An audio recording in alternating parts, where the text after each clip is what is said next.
ұбт-ға санаулы жылдар қалды. Күнде естимін. Бал, грант, дайындық. Ал егер оқуға түспесем, ақылы оқу керек болады. Ол деген аз ақша емес қой. Мен ол жайлы ойламаймын. Маған ата-анам баяғыдан білім депозитін ашып қойған. Шынымен ба? Маған ше? Әлде кеш емес қой, ә? Жоқ, қазір де ашсаң болады. Ертерек ақша жинаған жөн болады.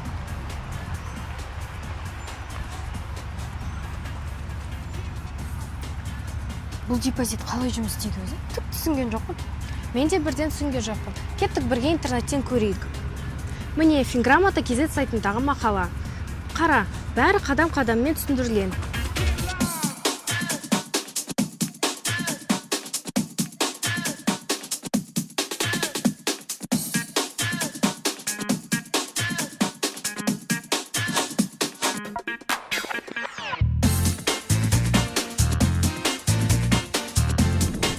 Мемлекет жыл сайын 5 және 7% сыйақы қосады. Тек жоғары оқу орны ғана емес, колледж ақысында төлеуге болады.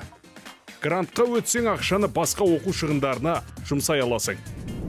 О, егер грантқа түссем де ақша жоғалмайды екен. Жатақхана, тамақ, техника бәріне жарайды.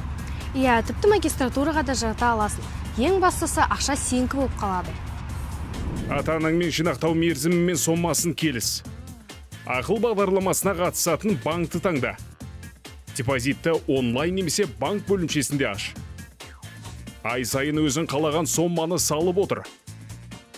Әкемен ақыл депозитін ашқым келеді. Кішкентай сомадан да бастауға болады, қалтапұлдан да қосамын. Мен оқуға дайын болғым келеді. Жақсы қызым, дұрыс шешім. Бұрын ақша жинау қиын деп ойлайтынмын. Шын мәнінде оңай екен. Ең бастысы бастап кету.